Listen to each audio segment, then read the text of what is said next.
ሪስክ ወስጄ አንድ ነገር የማስፈጸም ብቃት እንዳለኝ ነበር ማቀውና የሆነ ጊዜ ላይ ግን ራሴን ስሰንፋየሁት ራስሽን ስትወጂ በውድቀትሽም በከፍታሽም በጀግንነትሽም በሰነፍሽበትም ሰዓት በቃ አንቺ ነሽ። ራስን መውደድ ካልለመድን ራስሽን ማድነቅ በጣም ካልተለማመድሽው ሁሉ ጊዜ ከውጫዊ አካል ነው የምትጠብቂው። በጣም ከባዱ ነገር እሱ ነው። የውጫዊ አካል ደግሞ ሁሌ ሊሰጥሽ አይችልም።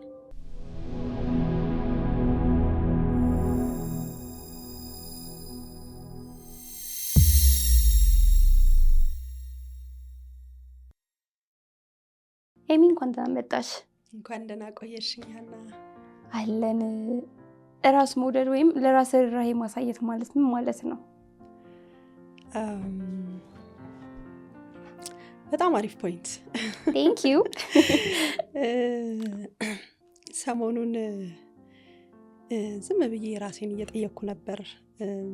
ምን ያህሎቻችን ራሳችንን እንወዳለን? ለራሳችን ሩህሩህ ነን ወይም ደግሞ ለራሳችን ያለንን ፍቅር በአግባቡ እንገልጻለን እያልኩኝ እንግዲህ ወደ ዝርዝሩ ከመግባቴ በፊት ያው ራስን መውደድ ማለት መቀበል እንዳለን ማለት ነው። እስከነ ከፍታችን እስከነ ዝቅታችን በስኬታችን በውድቀታችን ራሳችንን አክሴፕት ማድረግ፣ አለመፍረድ ራሳችን ላይ ለራሳችን ሩህሩህ መሆን፣ ስንሳሳትም ስንሰንፍም በየትኛውም ሁኔታ ውስጥ ራስን መቀበል። ታዲያ ይሄ ነገር ራስ መቀበላችን ለምን ይጠቅመናል? ለምን ይጠቅመናል? በጣም ብዙ ነገር ይጠቅማል። ሰሞኑን ራሴን በጣም ቼክ እያደረኩት ነበረ እና አንዳንድ ጊዜ ምን እንሆናለን መሰለሽ እንደ ሰው ማለት በጣም ለስራ ሞቲቬትድ የሆንን ላለንበት ኃላፊነት እጅግ በጣም ብቁ የሆነ ማንነት ይኖረንና ያን ነገር በተደጋጋሚ ስናደርገው የምንገነባው የሆነ ፐርሰናሊቲ ይኖረናል። ለምሳሌ እኔ እኮ በጣም ጎበዝ ነኝ፣ እኔ እኮ ጀግና ነኝ፣ እኔ እኮ እንደዚህ አይነት ነኝ ብለን እናስባለን። ግን ሰውነንና አንዳንዴ ደግሞ መውረድ አለ፣ አንዳንዴ መስነፍ አለ። ሁሌ ሰው ልክ ቀጥ እንዳለ መስመር መንገድሽ በሙሉ እንደዛ አይሆንም አይደለ? ራስ መውደድ ከሌለን በምንወድቅ ሰዓት በጣም ራሳችንን እንወቅሳለን። በጣም ጊልቲ ኮንሽየስ ውስጥ እንገባለን። ያ ነገር በጣም ከባድ የሆነ ዲፕሬሽን ውስጥ ሊከተን ይችላል። ለምሳሌ የኔን ኤግዛምፕል ብነግርሽ በባህሬ በጣም የሆነ ነገር ማስፈጸም ከፈለኩ ወይም ማድረግ ከፈለኩኝ ኤክስትራ ማይል የምጓዝ አይነት ሰው ነኝ። በጣም መሆን ያለበትን ነገር ሆናለሁ፣ የሆነ ነገር አረጋለሁ ብዬ ካሰብኩኝ በጣም ብዙ መንገድ ልጓዝ እችላለሁ። ግን ነገሮች እንደዚህ ላይ ቀጥሉ ይችላሉ ሁል ጊዜ ማለት ነው። እንደ ኤግዛምፕል ባነሳልሽ ሁለተኛ ልጄን ወልጄ በአንድ ወር ወይም በሁለት ወሩ ሁለተኛ ማስተርሴን ለመስራት በምነሳበት ሰዓት በጣም ብዙ ሰዎች ናቸው የተደናገጡት። ለምንድን ነው? አንደኛ የወለድኩት ውጭ ሀገር ነው፣ ብቻዬን ነኝ፣ ቤተሰብ የለም። ኢትዮጵያ ቢሆን ላይገርምሽ ይችላል። በጣም ብዙ አጋዥ ይኖርሻል፣ ቤተሰብ ይኖራል፣ ሞግዚት ይኖራል። በሳምንትሽም ልማር ብትይ ቤት ውስጥ ያለውን ነገር ቴኬር የሚያደርግ ሰው ላይጠፋ ይችላል። እዛ የመጀመሪያ 2 ዓመት ልጅ አለችኝ። ሁለተኛ ልጄን ከወለድኩ ገና 2 ወር አልሞላም። አራስነት አለ፣ ሰፖርት የሚያደርግሽ ሰው የለም። በዛ ላይ ትምህርት መጨመር በጣም እብደት ነው የሚመስለው አይደል? በጣም ብዙ ሰው ይፍን ደንግጧል፣ ቤተሰብ አካባቢ ማለት ነው። እና የሆነ ነገር ካሰብኩ ግን በየትኛውም ውጣ ውረድ ውስጥ የማስፈጸም አቅሜ በጣም ከፍተኛ ነው። እንደዚህ አይነት ፐርሰናሊቲ ነው ያለኝና ይሄንን አስታውሳለሁ። ስለዚህ ያ የሆነ የሰጠኝ ፐርሰናሊቲ አለ። ኦኬ እኔ እኮ በጣም ጎበዝ ነኝ፣ በጣም ከሬጂየስ ነኝ፣ የሆነ ነገር አደርጋለሁ ብዬ አስባለሁ። ነገር ምናልባት በቅርቡ ካስታወሽን ፖድካስት ስንጀምር አካባቢ የሆነ ነገር ካሰብኩኝ ጥግ ድረስ ለማስፈጸም ታምሜ ራሴን መርፌ ወግቼ የሄድኩባቸው አጋጣሚዎች ምናምን ታስታውሻለሽ? እና አዎ በጣም ብዙ ጊዜ ማለት ነው። እና ተኝቼ ፔንኪለር በቃ አሁን ብቻ ስሜቱ እንዳይሰማኝ ልክ ደርሼ እስከመመጣ ስሬን አኮምፕሊሽ ካረኩ በኋላ በተኛም ግድ የለኝም። እና በዛ ሌቭል ሪስክ ወስጄ አንድ ነገር የማስፈጸም ብቃት እንዳለኝ ነበር ማቀው። እና የሆነ ጊዜ ላይ ግን ራሴን ስሰንፋየሁት የሚገርምሽ ነገር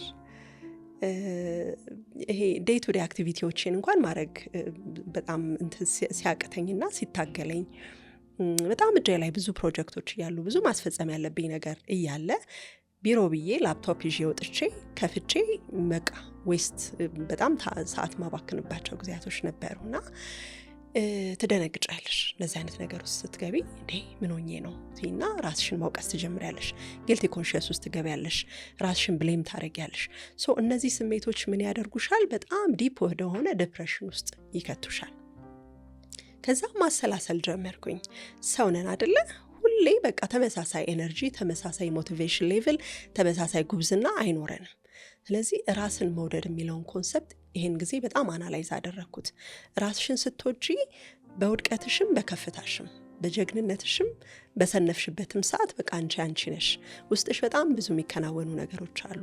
ለምን በዛ ሰዓት የስራ ሞቲቬሽን እንደቀነሰ አላቅም፣ ግን ባለሁበት ሰዓት ራሴን አክሴፕት ኢምብሬስ ማድረግ ወይም ደግሞ ለራስ ርህራሄ ማሳየት መለማመድ ጀመርኩ ማለት ነው። ብዙ ጊዜ ዓለም ስታሸንፊ ነው የሚያጨበጭብልሽ አይደል? የሚያቅፍሽ ስታሸንፊ ነው። ስትወርቂማ ማንም ዞር ብሎ አይሽም። ስለዚህ አንቺ ራስሽን ማየት ያለብሽ ስትወርቂ ነዋ። ስታሸንፊማ እኮ ዓለም ሸልሞሻል አይደል? ዓለም አጨብጭቦልሻል። ሰው የወደቀን ነው እንጂ ማቀፍ አይደል? ሰው ኤሚ ስትወድቅ ራሷን በቃ ለራሷ ርህራሄ ማሳየት አለባት። አሁን ብዙ ሰዎች እንደዚህ ስንል ለስህተታችን ወይም ለውድቀታችን ጀስቲፋይ ማድረግ ወይም ደግሞ ከዚህ ኮንዲሽን መውጣት አለመፈለግ ነው ብሎ ያስባሉ። እኔ ግን እንደዛ አይደለም የሚሰማኝ። ሰው በወቀሳ ማለት ተደጋጋሚ ወቀሳ ራስሽ ላይ ስታረጊ ወደ ዲፕሬሽን ነው የምትገቢው። ዲፕሬስድ በሆነ ስሜት ደግሞ ሞቲቬሽን ከሌለ የትኛውም ስራ አይሰራም። ስለዚህ ራሴን ስወድ ምንድን ነው ማድረገው? ኤሚ በቃ ይሄ እኮ አንቺ አይደለሽም፣ በዚህ ሰዓት የተሰማሽ ስሜት ነሽ። ከዚህ በፊት እኮ እንደዚህ አይነት ነገሮች አኮምፕሊሽ አድርገሻል፣ ጎበዝ ነሽ፣ ይሄን ሰርተሻል። ይሄን አሁንም ጊዜያዊ ስሜት ነው። ሰው አይደለን? የተለያየ ሙዶች አሉ። እንደ ሴት ደግሞ በጣም ሆርሞናል ቼንጅ አለ እና እነዚህ ነገሮች የሆነ ሰዓት ላይ ራሳቸውን ሊያስተካክሉ ይችላሉ ብዬ ራሴን ሞቲቬት አድርገዋለሁ ማለት ነው። ሰልፍ ስቲም ወይም ደግሞ ለራስ የሚሰጥ ግምትና ራስን መውደድ አንድ ናቸው ወይስ የተለያዩ ናቸው ሁለቱም? ሰልፍ ስቲም ሞር ኦፍ ከስታተስ ጋር ማለት ለራስሽ የምትሰጪው ግምት አለ አይደለ? ይሄ ነኝ ብለሽ የምትይው ነገር ነው። ራስን መውደድ ግን ቅድም እንዳልኩሽ ከስታተስ ጋር አይገናኝም። በፖዚቲቭም በኔጌቲቭም በወደቅሽበት ሰዓትም ፌል ባረግሽበትም ማንም ሰው በዙሪያሽ ቢኖርም ባይኖርም ራስሽን ኤምብሬስ ማድረግ እንዳለሽ የመቀበል ሂደት ነው። ላይክ አሁን ለምሳሌ ሰልፍ ራስ መውደድ ለራስ ርህራሄ ማሳየት ብለናል። ለራስ ርህራሄ ማሳየት ደግሞ ራስን የመውደድ አንደኛው መገለጫ ነው። ለምሳሌ ራስ መውደድ ስንል ምን ማለት ነው ካልሽኝ፣ ራስን መንከባከብ፣ ራስን ማቀፍ፣ ራስን መጋበዝ። ጋብዘሽ ታውቂያለሽ? አዎ አውቃለሁ። የሆነ ጊዜ የሆነ ነገር አሳካውኝና እንዴ ሀና ራስሽንማ መጋበዝ አለብሽ። ኤግዛክትሊ ያ አልለመድንም አይደል? ከሰው ነው ራስን ማድነቅ። አሁን ብዙ ጊዜ በተለይ ደግሞ እንደ ኢትዮጵያዊ ራስን መውደድ ራስን ማድነቅ እንደ ጉረኝነት ነው የሚቆጠረው። ኢቭን ሰው ሲያደንቀን ትህትና ብለን የምናስበው ነገር ምንድን ነው? እንዴ ነው እንዴ ምናምን ቀሚስሽ ሲያምር ስትባይ ቴንኪዩ ከማለት ይልቅ አይ ዝም ብሎ እኮ ነው የገዛሁት ምናምን ነው የምንለው እና ሀምብልነስ ይመስለናል አይደል? ትህትና ይመስለናል ይህ አድናቆትን አለመቀበል። ግን አንዳንዴ ለራስሽ መስጠት ተምታቶብናል ብዬ አስባለሁ እና ራስን መውደድ ካልለመድን ራስሽን ማድነቅ በጣም ካልተለማመድሽው ሁል ጊዜ ከውጫዊ አካል ነው የምትጠብቂው። በጣም ከባዱ ነገር እሱ ነው።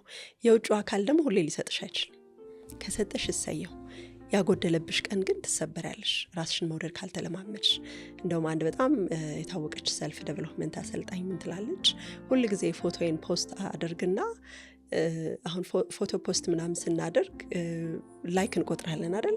which is good። በቃ ሰዎች ካደነቁን ደስ ይለናል። ግን መሆን ያለበት መጀመሪያ አንቺ ከቤትሽ ራስሽን አድንቀሽ መውጣት አለብሽ። የሰው አድናቆት ተጨማሪ ነው መሆን መቻል ያለበት። እንደዛ ካልሆነ በጣም ሲክቡሽ ላይ ተቆልለሽ ያንን ሲያነሱብሽ እንደገና ወደ መሬት እየተፈጠፈጥን በጣም ከባድ ነው የሚሆነው። ምክንያቱም ሰዎችን ማስገደድ ስለማንችል፣ የኛ ማንነት ግን ራስ ጋር ስላለ ሁል ጊዜ አይዞሽ በርቺ ማለት፣ ራስን መንከባከብ፣ ለራስ ይቅርታ ማድረግ። ሌላው ደግሞ የራስ መውደድ በጣም መለያው እሱ ነው። ብዙ ጊዜ ቅድም እንዳልኩሽ እንደ ሰው ፌል እናደርጋለን በህይወታችን እና እንቀጠቅጠዋለን ራሳችን። እንዴት ታደርጊያለሽ? ግን በየትኛውም የህይወታችን ሌቭል የምንኖረው ባወቅነው ልክ ነው አይደል? አምና የሆነ ነገር አጥፍቼ ይሆናል፣ ዛሬ ያንን ነገር ላልደግመው እችላለሁ። በዛ ሰዓት ምናልባት ልክ ነኝ ብዬ አስቤ ይሆናል ያንን ያደረግኩት። ባወቅኩት ሌቭል እና መጠን ነው የምኖረው። ስለዚህ ዛሬ አውቄያለሁ፣ የአምናውን ስህተት አልደግመውም፣ ግን ደግሞ ወደኋላ እየዞርኩኝ የዛሬ ዓመት በሰራሁት ስህተት ራሴን የጥፋተኝነት ስሜት ውስጥ ሁሌ መክተት የለብኝም። ስለዚህ ለራስ ይቅርታ ማድረግ ኢትስ ኦኬ፣ ሰውነሽ ታጠፊያለሽ እያልሽ ራስሽን ማበረታታት በጣም ያስፈልጋል። እሺ፣ ይሄ ብዙ ጊዜ ራስ ወዳድነትና ራስን መውደድ ይቀላቀልብናልና እንዴት አድርገን ለያቸው? ራሱን የሚወድ ሰው እንደ ራስ ወዳድ ነው የሚታየው። ያ እኔ እንደው ምን ይሰማኛል መሰለሽ፣ ራስ መውደድ በትክክለኛው ኮንሰፕቱ በደንብ ከተረዳ ነው ራስ ወዳድ ላለመሆን መንገዱ ነው ብዬ አስባለሁ። ራስ መውደድ ማለት ራስን መሙላት ነው። አሁን በኤግዛምፕል ሳስቀምጥልሽ እኔ ራሴን የምወድ ከሆነ ደስታዬን ሞልቼ ነው አንቺ ጋር መመጣው። ጓደኛሞች ነን አይደል? ብዙ ከአንቺ ኤክስፔክት አላደርግም፣ የመጀመሪያው ነገር ማለት ነው። ስለዚህ ራስ ወዳድ አልሆንም። ራስ ወዳድ ሰውን አይደል ሞር ከአንቺ ኤክስፔክት ማድረገው፣ ያኛው ነው እኮ ራስ ወዳድነት። ራሴን የምወድ ከሆነ ግን ለደስታዬም፣ ለሐዘኔም፣ ለፌለሪቴም፣ ለሁሉም ነገር ኃላፊነት ወስዳለሁ። ስለዚህ መጥቼ ከአንቺ ጋር ሁሌ አልጋጭም ማለት ነው። ሀና እኮ በዚህ መልኩ ትሪት አላረገችኝም፣ ሀና እኮ እንደዚህ አላረገችኝም አልልም። ሁል ጊዜ ከውጭ የምንጠብቀው ሲጎልብን አይደል? በጎደለብሽ ቁጥር እንደውም ሞር ነው ራስ ወዳድ የምትሆኝ። ገባሽ? አንደኛ እሱ ነው። ሁለተኛ ነገር ራሱን መውደድ የማይችል ሰው ሌላውን ሰው መውደድ አይችልም። ምክንያቱም ፍቅርን ኤክሰርሳይዝ የምታደርጊው በራስሽ ላይ ነው። አሁን በፍቅር ግንኙነት ላይ ብናየው ይሄ በጣም ይሄ ተቆጣጣሪ የሆኑ ሰዎች ሪሌሽንሽፕ ላይ ካየሽ እነሱ ያንን ነገር የሚገልጹት ወይም ዲፋይን የሚያደርጉት እቺ ልጅ እኮ ስለምወዳት ነው ብለው ነው የሚያስቡት። ስለዚህ እንድትወጣ እንድትገባ አይፈልጉም። እያንዳንዱ እንቅስቃሴዋን ኮንትሮል ማድረግ ይፈልጋሉ። ከዛ አልፎ ደግሞ በጣም ብዙ ቫዮለንስ የሆኑ ተግባሮችን እያየን ያለ ነው። ብትጠይቂያቸው ስለምወዳት ነው የሚሉሽ። ግን ይሄ መውደድ ነው አይደለም። ስለዚህ እወዳለሁ ብሎ ያሰበው ሰው መጀመሪያ መውደድ የሚለውን ኮንሰፕት በራሱ ላይ ኤክሰርሳይዝ አላረገውም፣ አያውቀውም። ስለዚህ ራሱን ቢወድ ኖሮ እኔ ለምሳሌ ራሴን ስወድ ምንድን ነው የምትፈልገው ኤሚ? ነፃነት ፈልጋለሁ አይደለ? ራሴን ስወድ እኔ ነፃነት እንደሚገባኝ ካመንኩኝ ለአንቺ ነፃነት መስጠት እንዳለብኝ አውቃለሁ አይደል? እኔ ጭቅጭቅ አልወድም፣ በጣም ለሰላም ዋጋ ምሰጥ ሰው ነኝ።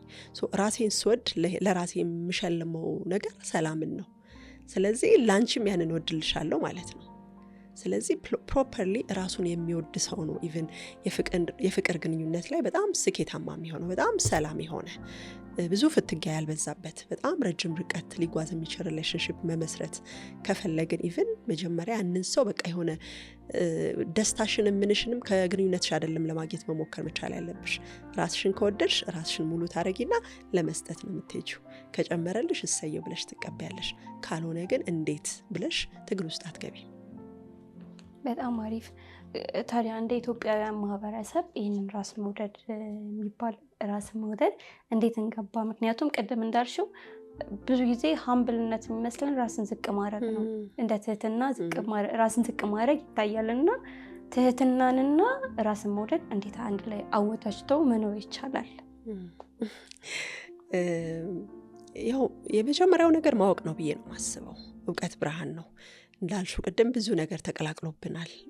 ቃሉን እናውቀዋለን እንጂ በደንብ ራስ መውደድ ሲባል ምን ማለት ነው ብለን በደንብ ዲፋይን አላደረግነው።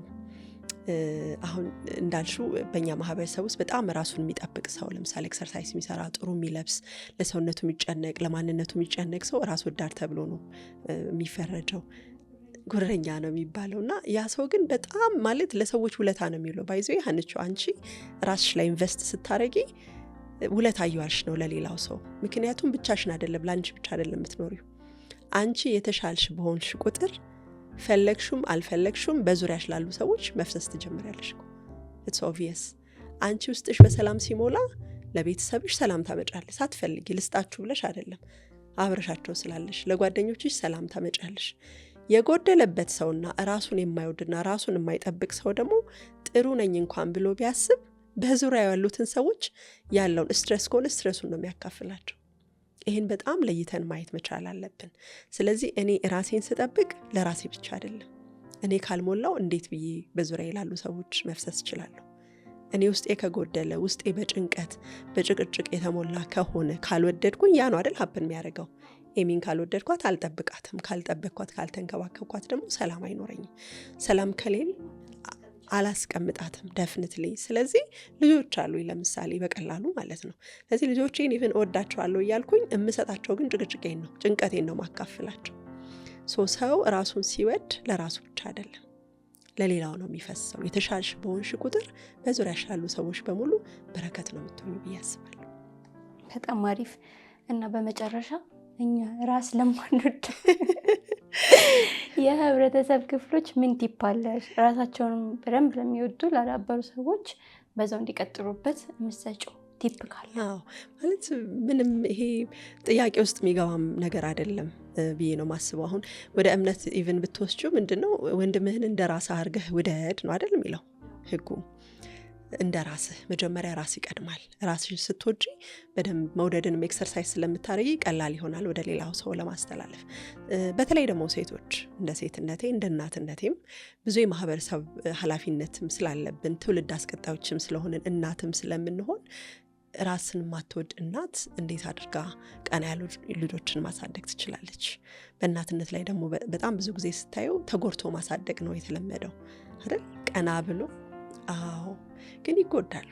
የሚገርምሽ ነገር ያንቺን ፈገግ ያለ ፊት ማየት ለልጆች እኮ በጣም ከምንም በላይ ነው አይደለም? ይጎዳሉ። አይናገሩ እንጂ እናት ስትጎዳ፣ እናት ስትጎብጥ፣ እናት ስታዝን በጣም ውስጣቸው ይሰበራል። ስለዚህ ሰዎችን የምንወድ ከሆነ እነሱ ቀጥ እንዲሉ ራሳችን እንውደድ፣ ፈገግታ እናሳያቸው። ያ ደግሞ ኢንቨስትመንት ይፈልጋል። መጀመሪያ ቅድም እንዳልኩሽ ማወቅ፣ ከፈጣሪያቸው ጋር መገናኘት፣ መጸለይ፣ ምግብሽን ማስተካከል፣ ኤክሰርሳይዝ ማድረግ፣ የተለያዩ ልምምዶች አሉ። እንግዲህ በሂደት ምናልባት በሌላ ክፍል ደግሞ እንሰራላቸው ይሆናል። እንሰራለን ብለን እናስባለን። እሺ ኤሚ በጣም አመሰግናለሁ። እንግዲህ ይሄ ኤሚ ፖድካስት ነው። ይህንን ቻናል ከወደዳችሁት ላይክ፣ ሼር፣ ሰብስክራይብ በማድረግ ቤተሰብ ይሁኑ። ስለ አእምሮ ጤና ብዙ ግንዛቤዎችን ያገኛሉ። ቸር ሰንብቱ።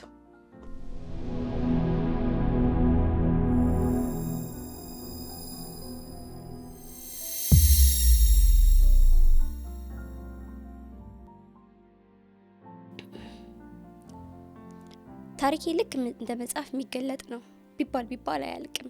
ብዙ ውጣ ውረድ ቢኖረውም አምላኬን እያመሰገንኩ ኧረ እንደውም ስንቱን በይቅርታ አለፍኩት የሚል ሰው ይኖር ይሆን?